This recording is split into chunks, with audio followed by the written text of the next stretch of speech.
जय जवान जय किसान। क्या ये नारा देना आज सही होगा? क्या किसानों की हालत सही है आज? बहुत हुआ किसानों पर वार, अब की बार मोदी सरकार। क्या हुआ मोदी जी आपके इस वादे का, आपके इस नारे का? आज किसान की हालत क्यों नहीं अच्छी है? आज 500 से ज्यादा यूनियन किसान के जो है वो प्रोटेस्ट करने के लिए आ गए हैं और दिल्ली में आकर लगातार तरीकों से प्रोटेस्ट कर रहे हैं, उनको रोका जा रहा है। तो क्या हुआ मोदी जी इनके वादों का?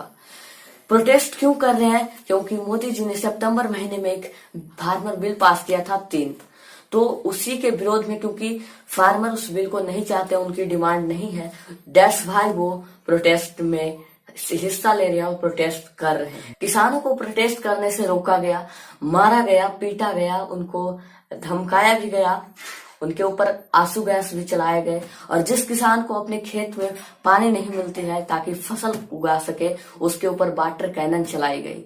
अगर यही पानी मोदी जी अगर वहां उस प्रोटेस्ट में ना चलाकर एक किसान जो जरूरतमंद होता उसके खेत में अगर पानी दे दिए होते तो एक फसल ग्रो करती और एक किसान और एक देश भी खुशहाल बनता।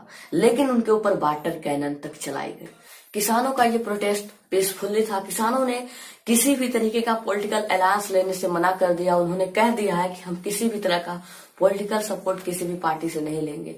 ये हमारी लड़ाई है, हम खुद लड़ेंगे, खुद ही जीतेंगे, या जो होगा वो खुद ही होगा। मुझे किसी भी पॉलिटिकल पार्टी के अलायंस नहीं चाहिए हमारे साथ। किसान पीसफुली ही अपना प्रोटेस्ट कर रहे होते थे, लेकिन फिर भी पुलिस ने उन्हें रोका।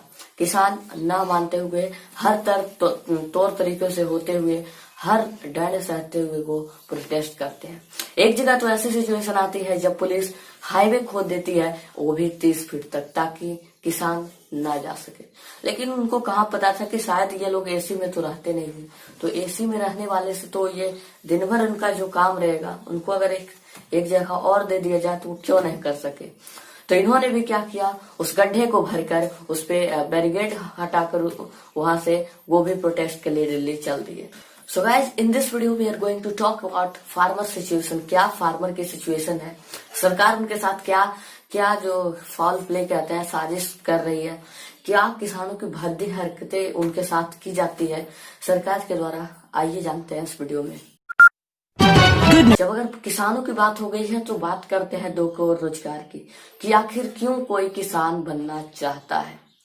अगर आपने आप पहले इस वीडियो को देखिए। ये बच्चा एक्चुअली उस प्रोटेस्ट का ये वीडियो नहीं है, लेकिन फिर भी देखिए, इससे अगर पूछी जाती है कि आप किसान बनोगे तो किस तरह से रिएक्शन करता है, जवाब देता है, ये आप इस वीडियो में देख सकते हैं। क्या बनना चाहते हो बड़े होके? क्या पढ़ाई, आगे क्या पढ़ाई करनी है? मतलब अभी तो 10वां पास करना, फिर इंटर पास करना है और उसके बाद पास करना है, तो सोचेंगे अभी से क्या सोचें कि हम वहाँ करें यहाँ करें। जब सोचा नहीं है, नहीं पढ़ने में मन लगता है जी। जी आगे चल के पिताजी क्या करते हैं तुम्हारे? किसानी किसान ही करते हैं। तो आगे चल के तुम्हें किसान बनना है, कुछ और करना है? किसान नहीं बनना हमको। किसान नहीं बनना? नहीं। क्यों नहीं बनना किसान तुमको? किसान में यार बोले ना कि इस चीज़ की समस्या, वो चीज़ की, तो अगर हम भी बनेंगे तो हमको समस्या नहीं होगा। समस्या तो होना ही है। 4500 इंजीनियर और MBA जो है वो स्वीपर की नौकरी के लिए फॉर्म भर रहे हैं, 14 स्वीपर। और इसमें से 237 ऐसे PhD होल्डर हैं जो कि स्वीपर के जॉब करने के लिए तैयार हैं। ये मैं नहीं बोल रहा हूँ, रिपोर्ट बोल रही है। उसमें से भी जॉब किसको होगा किसको नहीं होगा ये भी किसी को पता नहीं है कि होगा भी या नहीं होगा। तो मोदी जी आपकी यही सच्चाई है कि आप साल में 2 करोड़ के बजाय अगर 2 लाख भी नौकरी अगर आप प्रोड्यूस करते हैं तो बहुत है आपके लिए, लेकिन 2 लाख भी देखने को नहीं मिलता है। सो क्यों किसान बनता है? कहते हैं ना, लाचारी का नाम ही किसान है। किसान को इस समाज में सबसे नीचे तबके का देखा जाता है। अगर आप किसानी करते हो ना तो आपके बारे में ज्यादातर यही समझा जाता है कि आप पढ़े लिखे नहीं हो, आपने लाइफ में कुछ कर नहीं सका तो आप फार्मिंग में आ गए हो। लेकिन यहाँ पे उनकी जरूरत को भी देखना चाहिए, उनकी जो लाचार तरीके से वो आए हैं उसको देखना चाहिए। 2 करोड़ रोजगार ना पूछे कोई भी इंसान, मोदी जी सरकार ना पूछे, वरना वो एंटी नेशनल कहला जाएगा।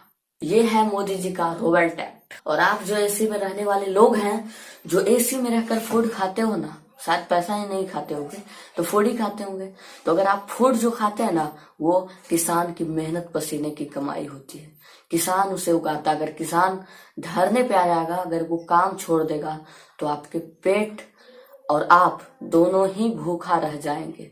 सोच लीजिए दोस्तों, हर 30 मिनट में एक सुसाइड करते हैं किसान लोग जो कि फार्मिंग से रिलेटेड होते हैं। रिपोर्ट देख दोस्तों, अनएम्प्लॉयमेंट रेट जो है वो 2017 से 18 में 45 ईयर में सबसे ज्यादा देखने को मिला था और सबसे ज्यादा रिकॉर्ड बनाने वाला अनएम्प्लॉयमेंट रेट 2017 में बना है। दोस्तों, नितिन गडकरी क्या कहते हैं, फार्मर सेक्टर एक जो एमएसपी है वो हमारे देश के लिए एक बोझ है और ये एक संकट बन सकता है हमारे देश के लिए। तो उनको मैं बता दूं, ये जो एमएसपी पे आप खेल रहे हो, ये एमएसपी ही, ये सरकार ही, ये किसान ही तो आपको इस बार बचाई थी। किससे? जीडीपी गिरने से आपको किसान ही बचाया था, वरना आप कितने पीछे जाते ये आंकड़ा भी नहीं लगा सकते थे। जिनको आप कहते हो ये हमारे इकोनॉमी के लिए बोझ है। तो यहाँ पे फार्मर को प्रोटेस्ट करने से रोका गया, वाटर कैनन चलाए गए, उनपे लाठियां बरसाई गई, मारा गया, पीटा गया, अभद्र भाषा का भी थोड़ा मोड़ा प्रयोग किया गया। मीडिया भी उनको काफी अच्छे से उनको पुरस्कृत कर रही है, उनकी जो प्रोटेस्ट है वो उसको काफी सराह रही है, वो भी आप देख ही रहे होंगे टीवी पे। दोस्तों, दिल्ली पुलिस ने एक परमिशन मांगा दिल्ली सरकार से कि वो 9 स्टेडियम को प्राइमरी जेल बना सकते हैं क्या, टेम्पररी के लिए जेल बना सकती है। लेकिन आपने आम आदमी पार्टी जो है उसने ये कहा कि ये किसान है, ये टेररिस्ट नहीं है जो इनको जेल में बंद करोगे, इसलिए उन्होंने इस परमिशन को डिनाई कर दिया कि वो स्टेडियम को एक जेल बना सके।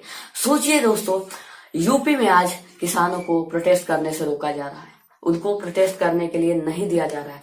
अगर यूपी अगर दिल्ली होता तो क्या होता, समझिए। आज दिल्ली में क्या शांतिपूर्ण तरीके से प्रोटेस्ट करने के लिए दिया जाता? अब तो दिया जा रहा है, लेकिन क्या दिया जाता दोस्तों? यूपी में किसानों को आने के लिए नहीं दिया जा रहा है। तो अगर दिल्ली में अगर बीजेपी की सरकार होती तो कैसे कैसे हथकंडे अपनाती बीजेपी सरकार, सोचिए आप ही। दोस्तों सरकार किसान के सामने झुकने के लिए तैयार नहीं है और किसान का भी एक ही कहना है, सरफरोशी की तमन्ना अब हमारे दिल में, देखना है जोर कितना बाजुए कातिल में। थोड़ा सा ज्यादा हो जाता है लेकिन। और यहाँ पे बात करते हैं दोस्तों, 1 नेशन 1 मार्केट जो मोदी जी कहते हैं कि कहीं भी किसान जाकर किसी भी स्टेट में बेच सकता है। तो देखिए, ये है मनोहर लाल खट्टर का ट्वीट और ये कहते हैं कि राजस्थान में 1350 रुपए किलो अनाज बिक रहा है और वहीं हरियाणा में 2150। तो हम राजस्थानी लोगों को हरियाणा में उनके सामान बेचने का अधिकार नहीं देंगे और उनको बेचने के लिए नहीं दिया जाएगा परमिशन। तो क्या 1 नेशन 1 मार्केट कैसे हुआ, ये मुझे समझा दे।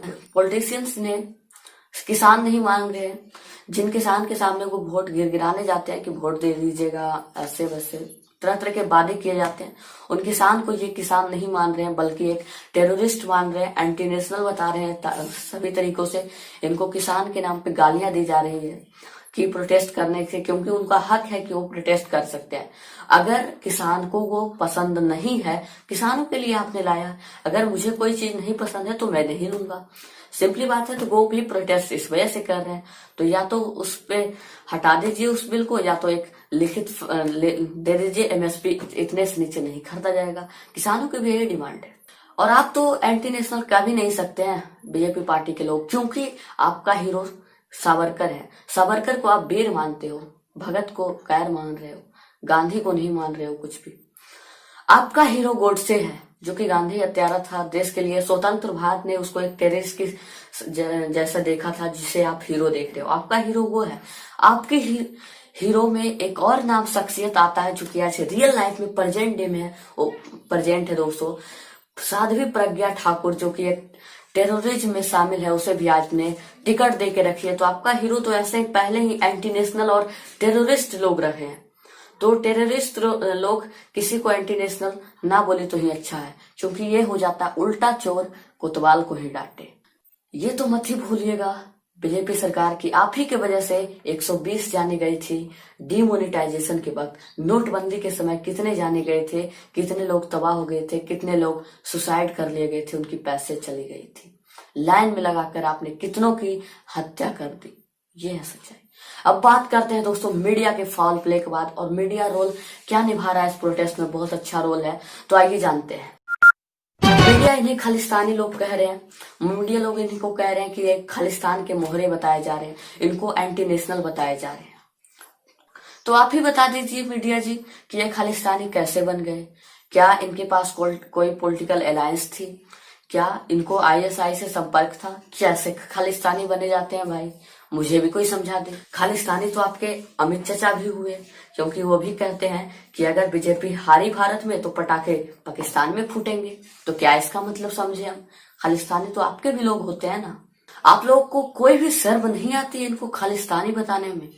जो किसान अपने देश के लिए, अपने लिए, अपने परिवार के लिए मेहनत करता है, पैसे जुटाता है, उसको आप लोग खालिस्तानी बता रहे हो। अगर किसान धरने पे आ जाए तो आपका पेट नहीं भरेगा, ये क्यों नहीं समझते हैं? और किसान को आप खालिस्तानी बता रहे हैं। आपको शर्म आनी चाहिए कि जिस पॉलिटिकल पार्टी के लिए, जिस पैसे के लिए आप चाटुकारिता करके कुछ भी शर्म बेच कर कुछ भी पैसे के लिए कुछ भी कर देते हो और एक किसान को खालिस्तानी बता देते हो, तो क्या किसान की अपनी सूझबूझ नहीं है जो कि खालिस्तान के मोहरे बनेंगे इतने बड़े अमाउंट में? थोड़ा तो शर्म कीजिए साहब। मैं बता दूं, आज डॉक्टर के साथ हुआ है, बच्चे के स्टूडेंट के साथ उनको एंटी नेशनल कहा गया है, किसानों के साथ एंटी नेशनल हुआ है। अब बारी आपकी भी है, तो आपके वक्त कौन खड़ा होगा ये तो सोच लीजिए। जो आप खालिस्तानी मोहरे बता रहे हैं झूठ बोल के, जो ऐसा है नहीं, किसानों को बदनाम कर रहे हैं। ये तो मत ही भूलिएगा जनता की, जो लोग खालिस्तानी आपको बोल रहे हैं, जो इस देश की जवान, आन बान शान और किसान को खालिस्तानी बता रहे हैं। मीडिया के आप रोल रिया चक्रवर्ती के मामले में देख सकते हो कि बिना सबूत उनको किस तरह से बरगलाया गया था। मीडिया का रोल आप उसमें समझ ही जाएंगे कि कहाँ तक ये लोग सच्चाई दिखाते हैं। तो आप पूरा एक्सपोज हो चुके हैं, मीडिया अब ज्यादा कुछ कहने की है नहीं।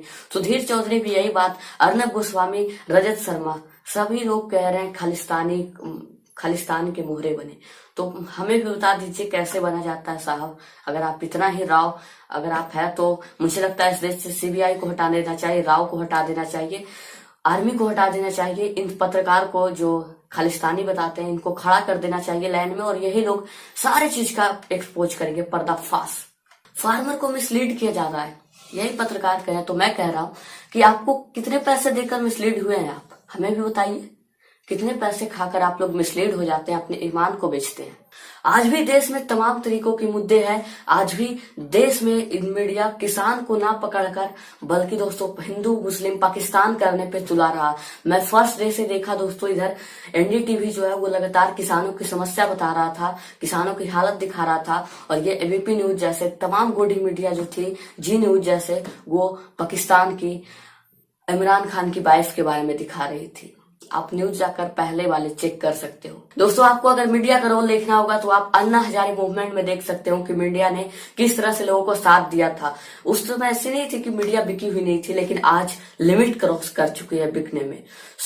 मीडिया को ये समझना चाहिए कि आपकी एक इंडिपेंडेंसी होती है जिसको आपको लेकर चलना होता है, आपको सच्चाई को दिखाना होता है। आपको किसी पॉलिटिकल पार्टी से, किसी एक शख्सियत से इन्फ्लुएंस नहीं होता है, वरना आप देश को मूर्ख बना रहे हैं। और ये है सच्चाई हमारी डेमोक्रेसी को, ये है हमारी डेमोक्रेसी, जहां आप अगर मोदी से सवाल पूछते हो तो एंटी नेशनल हो जाते हो। छात्र पूछ रहा है एंटी नेशनल, डॉक्टर पूछ रहा है एंटी नेशनल, बैंकिंग सेक्टर के लोग पूछ रहे हैं एंटी नेशनल, टीचर पूछ रहा है एंटी नेशनल, और अब की बार किसान पूछ रहा है तो एंटी नेशनल, खालिस्तान के मोहरे। ये है सच्चाई दोस्तों। अब आगे मैं ज्यादा कुछ नहीं कहना चाहता हूँ, आप भी बहुत समझदार हैं। मैं मीडिया वाले जैसे नहीं हूँ कि लोगों को मूर्ख समझता हूँ, जो किसी को भी किसी का मोहरा बता देता हूँ। उस समय लोग किसानों के साथ खड़े रहे थे, न कि टीवी मीडिया में बैठकर, चार स्टूडियो में बैठकर लोग दगेबाजी कर रहे थे आज की तरह। आज जो करते हैं ना खालिस्तानी, वो किसान, लास्ट में फिर कहना चाहता हूँ, अगर किसान अपना काम बंद कर दे तो लोग भूखे मरेंगे।